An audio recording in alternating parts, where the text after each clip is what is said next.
नमस्कार. आपण ऐकतोय सौ मनीषाताई अभ्यंकर लिखित साखी कहे कबीर, कबीरांचे दोहे आणि त्यांचं स्वैर मराठी रूपांतर.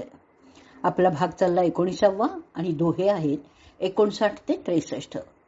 सद्गुरु शिष्याला ज्ञानसंपन्न करत असल्यामुळे शिष्याने काय करावं ते कबीर आपल्याला 59व्या दोह्यापासून सांगणार आहेत. प्रथम आपण 59वा दोहा ऐकूयात. गुरु गोविंद कर जानिए, रहिए शब्द समाय. मिले दंडवत बंदगे नहीं, पल पल ध्यान लगाय. गुरु गोविंद कर जानिए, रहिए शब्द समाय. मिले दंडवत बंदगे नहीं, पल पल ध्यान लगाय. बंदगी या शब्दाचा अर्थ आहे आराधना. दोह्याचा अर्थ ऐकूयात. ज्ञान देणाऱ्या गुरूंना प्रभू परमेश्वर त्यांच्या उपदेशात एकरूप होऊन राहिलं पाहिजे. जर गुरु भेटले तर विनम्रपणे त्यांना अभिवादन करावं. शरीराने त्यांची संगती मिळत नसेल तेव्हा त्यांचं ध्यान करावं, त्यांची आराधना करावी. ईश्वर गुरूंची भेट घडवून आणतो आणि गुरु ज्ञान संपन्न करतात. म्हणून शिष्याने ज्ञान देणाऱ्या सद्गुरूंना प्रत्यक्ष परमेश्वरा समानच मान द्यावा. त्यांच्या चरणी नतमस्तक व्हावं. त्यांनी सांगितल्यानुसार आपलं आचरण असावं आणि सद्गुरूंचा सहवास नित्य लाभेलच असंही नाही. जेव्हा त्यांचा सहवास लाभत नसेल तेव्हा त्यांच्या ध्यानात मन एकाग्र करावं. ध्यानामध्ये साधक सद्गुरूंच्या प्रत्यक्ष सहवासातच असतो. मराठी साखी ऐकूयात. गुरु गोविंदा वंदन करुनी, प्रमाण शिकवण मानी. संगत नसता त्यांची देही, आठवे तू त्या ध्यानी. गुरु गोविंदा वंदन करुनी, प्रमाण शिकवण मानी. संगत नसता त्यांची देही, आठवे तू त्या ध्यानी. पुढे कबीरांनी खरं ध्यान कोणतं आहे ते सांगितलं आहे. आपण 60वा दोहा ऐकूयात. मूल ध्यान गुरु रूप है, मूल पूजा गुरु पाव. मूल नाम गुरु बचन है, मूल सत्य सतभाव. मूल ध्यान गुरु रूप है, मूल पूजा गुरु पाव. मूल नाम गुरु बचन है, मूल सत्य सतभाव. अर्थ, खरं ध्यान जर कोणतं असेल तर ते म्हणजे गुरूंच्या स्वरूपाचं ध्यान आणि गुरुचरणांची पूजा हीच खरी पूजा आहे. खरं ज्ञान म्हणजे गुरूंचा सदुपदेश आणि साक्षात्कारासाठी सत्य भावना हे जिज्ञासेचं मूळ आहे. गुरुचरणी किती निष्ठा हवी ते या दोह्यातून दिसून येतं. गुरुर् ब्रह्मा गुरुर्विष्णू असं म्हणून आपण गुरु स्वरूपातच देव पाहतो. प्रत्यक्ष परमात्मा जनांना मार्गदर्शन करण्यासाठी गुरु रूपाने अवतार घेत असल्यामुळे गुरु आणि परमात्मा परमेश्वर यात काहीही भेद नाही. गुरु तोची देव ऐसा ठेवी भाव असं स्वामी स्वरूपानंदांनीही म्हटलेलं आहे. स्वामी म्हणे भावे आकळे वेदांत असंही स्वामी स्वरूपानंदांनी म्हटलेलंच आहे. ब्रह्म सत्यम जगन मिथ्या हा तर वेदांताचा सिद्धांत गुरुचरणी भाव ठेवल्यामुळे आत्मसात करता येतो आणि म्हणूनच कबीर गुरुवचनालाच मूल्य सत्य असं म्हणतायत. याचीच आपण मराठी साखी ऐकूयात. मूल ध्यान गुरु रूपाचे, गुरुचरण ही पूजा. गुरुपदेशे सत्य ज्ञान ते, वेद मंत्र नादूजा.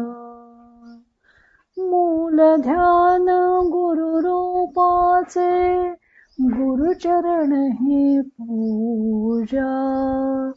गुरुपदेशे सत्यज्ञान ते वेद मंत्र नादूजा. पुढे सद्गुरुपदी अनन्य भाव ठेवून शिष्य जर वाटचाल करेल तर त्याला कोणतंही भय नाही असं कबीर सांगत आहेत. आपण 61वा दोहा ऐकूया. सद्गुरु को सर राखिए चलिए आज्ञा माही, कहे कबीर तदास को तीन लोक भय नाही.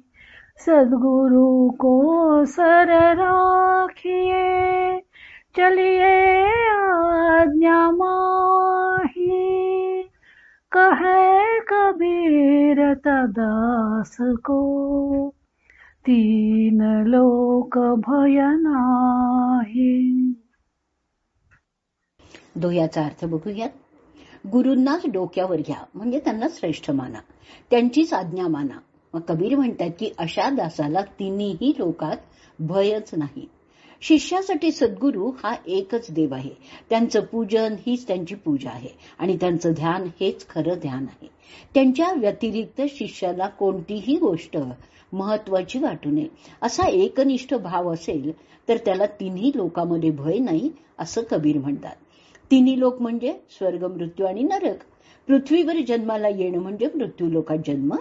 इथे येऊन जीव नानाविध कर्म करतो.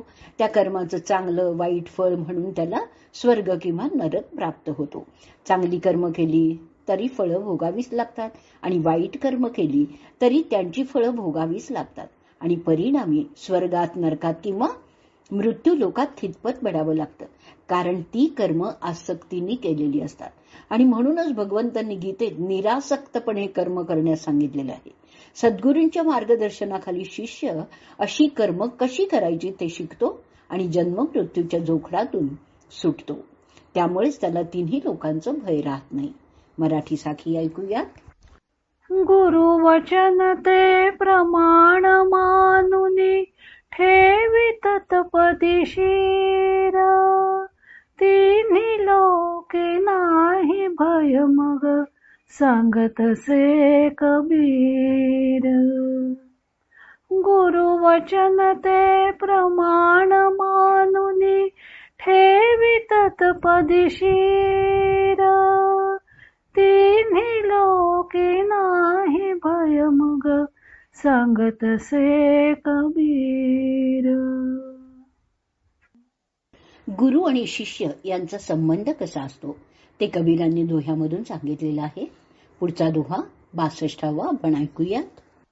पहिले दाता शिष्य भया तन मन पासीस, पाछे दाता गुरु भये नाम दिया बखसीस. पहले दाता शिष्य भया तन मन पासीस, पाछे दाता गुरु भये नाम दिया बखसीस.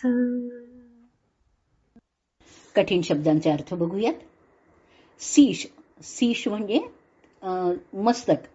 अर्पा, अर्पा म्हणजे अर्पण आणि बक्षीस म्हणजे बक्षीस. तर अर्थ आपण बघूयात दोह्याचा.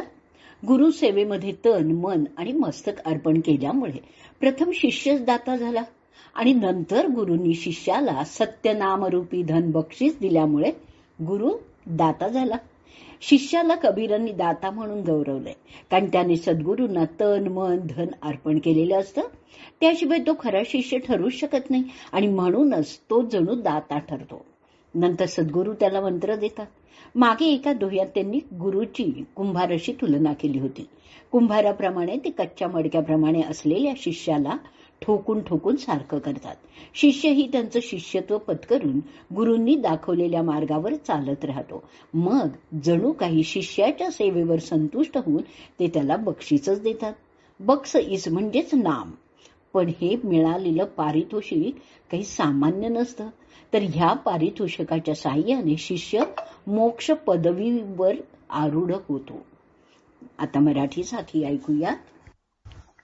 आधी शिष्य तो होई दाता, तन मन धन अर्पुनी. मागुनी दाता गुरुच होई, सत्य नाम देऊनी. आधी शिष्य तो होई दाता, तन मन धन अर्पुनी. मागुनी दाता गुरुच होई, सत्य नाम देऊनी. सत्य नाम देऊनी. शिष्य आधी दाता होतो आणि नंतर सद्गुरू दाता होतात. पण कबीर सांगतात की सद्गुरू हे श्रेष्ठ दाता आहेत. कारण आपण पुढच्या दोह्यात ऐकूयात. 63वा दोहा. गुरु समान दाता नहीं, याचक शेष समान. तीन लोक की संपदा, सो गुरु दीन्ही दान. गुरु समान दाता नहीं, याचक शेष समान. तीन लोक की संपदा, सो गुरु दीन्ही दान. सो गुरु दीन्ही दान. दोह्याचा अर्थ ऐकूयात. गुरु सारखा दानी मिळणार नाही आणि शिष्यासारखा याचक मिळणार नाही. तो तिन्ही लोकातील संपत्ती शिष्याला देऊन टाकतो. सद्गुरू सर्व संपत्ती शिष्याला देतात. श्रीरामकृष्णांनी शेवटच्या आजारात स्वामी विवेकानंदांच्याकडे आपली सर्व शक्ती संक्रमित केली होती आणि त्यांना तसं सांगितलंही होतं. सद्गुरू आपल्याकडे हातचं काहीही राखून ठेवत नाही. जे आपल्याकडे असतं ते सर्व शिष्याला देऊन ते टाकतात आणि त्यामुळे सद्गुरू हे श्रेष्ठ दाता ठरतात. त्यांच्यासारखा जसा दानी मनुष्यच या जगात नाही, तसंच शिष्यासारखा याचकही या जगात शोधूनही सापडणार नाही. नाहीतर जगामध्ये भौतिक संपत्तीची इच्छा करणारे, याचना करणारे, किंबहुना दुसऱ्याकडची संपत्ती बळकवणारेही अनेक जण असतात. परंतु शिष्याला सद्गुरूंच्याकडून कोणत्याही भौतिक संपत्तीची इच्छा नसते.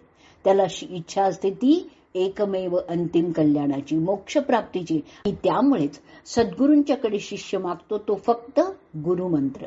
त्यांनी आपल्याला या भवसागराच्या पार न्यावं अशी शिष्याची इच्छा असते आणि त्यामुळेच असा शिष्यासारखा याचकही कोणी नाही असं कबीर सांगतायत. आता आपण मराठी साखी ऐकूयात आणि आजचा भाग आपण इथेच संपवूयात.